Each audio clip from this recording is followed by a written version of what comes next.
انسان کے سمجھ میں نہیں آئیں گے، باتیں کرتی جا رہی۔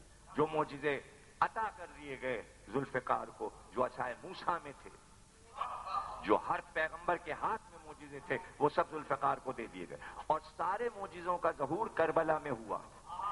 یعنی ذوالفقار کو یہ کمال حاصل ہوا کہ وہ 7 گز تک بڑھتی ہے اور پھر واپس آتی ہے۔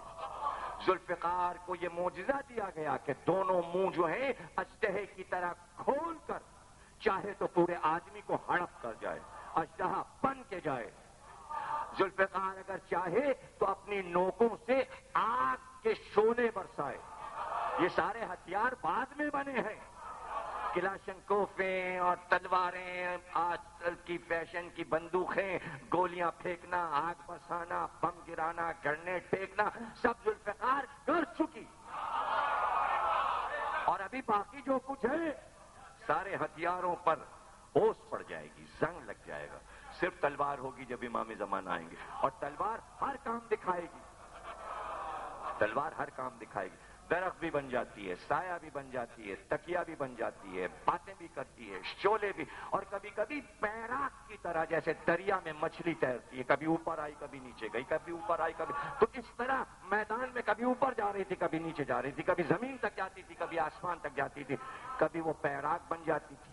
اور جب لہو میں نہاتی تھی تو دیکھیے لوہے کی خاصیت یہ ہے کہ وہ سبز رنگ کا ہوتا ہے، جب لوہے کو کاٹا جاتا ہے تو اس پہ سبز نشان بن جاتے ہیں، اسے لوہے کا جوہر کہتے ہیں۔ اب جوہر کا لفظ جہاں پر آئے تو اس کو سمجھیے گا کہ تلوار کے بغیر جوہر کے تلوار کاٹ نہیں سکتی، تیزی نہیں آ سکتی، وہ نشان جو ہیں وہ جوہر کہلاتے ہیں، اور وہ سبز رنگ کے ہوتے ہیں، اور تلوار میں لالی تھی اور اس کے اوپر سبز نشان تھے۔ اب جو وہ لہو میں کافروں کے نہائی اور قطرے کے قطرے ٹپکنے لگے تو پوری ذوالفقار لال ہو گئی۔ زیبا تھا دم جنگ پریوش اسے کہنا، زیبا تھا دم جنگ پریوش اسے کہنا، معشوق بنی سرخ لباس اس نے جو پہنا۔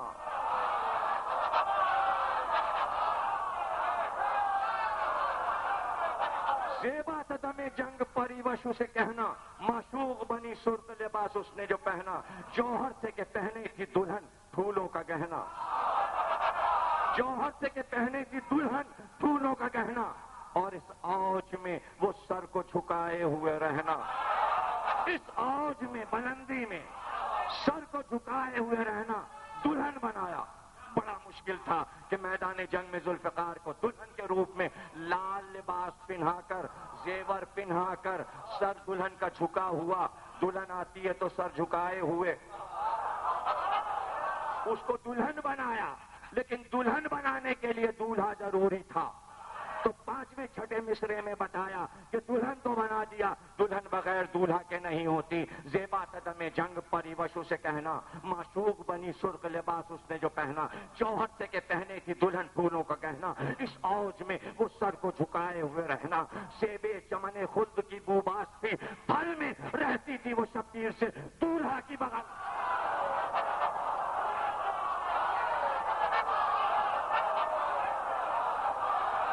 رہتی تھی وہ شبیر سے دولہا کی بغل میں، دلہن اور بغل۔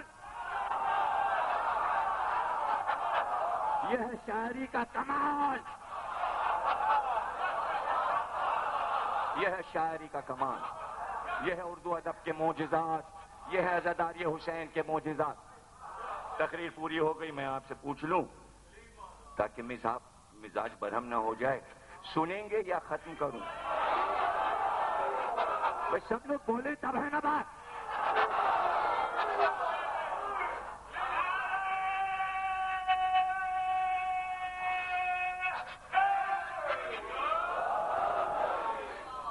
تین بند تمید کے سناتا ہوں۔ رجز ہو چکا، حجت تمام کر چکے، اب وہ چاہتے یہ ہیں کہ جنگ چھڑ جائے کافر۔ تو جنگ چھڑنے کا ایک طریقہ تھا کہ طبل بجنے لگتے تھے، اور فوجی بینڈ جو کہلاتے ہیں اس میں کیا کیا چیزیں ہوتی ہیں اس کے نام انیس نے بتائے ہیں کہ وہ ایک ساتھ بجنا شروع ہوتے ہیں، اور جب وہ باجے بجنے لگتے ہیں اس کا مطلب یہ ہے کہ لشکر یلغار کر دے۔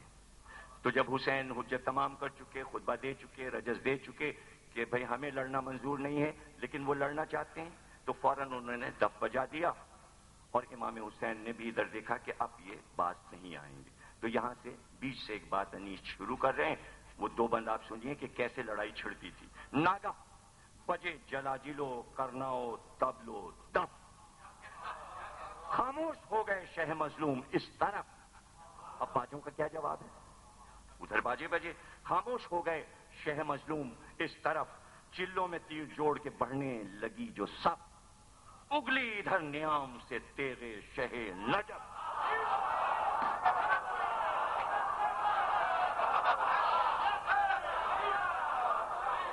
دیکھیں انہوں نے تیر جوڑے، چونکہ دور سے انہیں حملہ کرنا ہے، قریب تو آ نہیں سکتے تلوار دے کے، تو تیر و کمان جوڑے انہوں نے، چلے میں تیر جوڑے اور تیر چلے. اب چونکہ ذوالفقار کو سارے تیر کاٹنے ہیں اور کاٹ کے حسین کو بڑھ کے ان کے جسموں تک پہنچنا ہے ذوالفقار کو، تو ذوالفقار راستے کی ہر چیز کو کاٹے گی تاکہ دشمنوں تک جائے. لیکن انیس نے منظر دکھا، چلوں میں تیر جوڑ کے بڑھنے لگی جو صف، اگلی ادھر نیام سے تیغے شہ نجف. اب جو ذوالفقار نکلی تو کیا ہوا؟ بھاگو، ہٹو، بچو، یہ صدا دی سپاہ نے بامبی سے منہ نکالا ہے مارے سیاہ. بھاگو، ہٹو، بچو.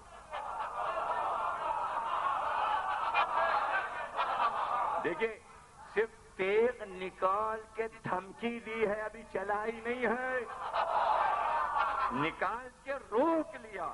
تیغے دو سر کو روک کے حضرت نے یہ کہا، بے کس سے کس طرح تمہیں منظور ہے وغا، آؤ عرب کی طرح جو ہے قصد جنگ کا، سب مل کے کر لڑو. تو پھر اس میں ہے دیر کیا؟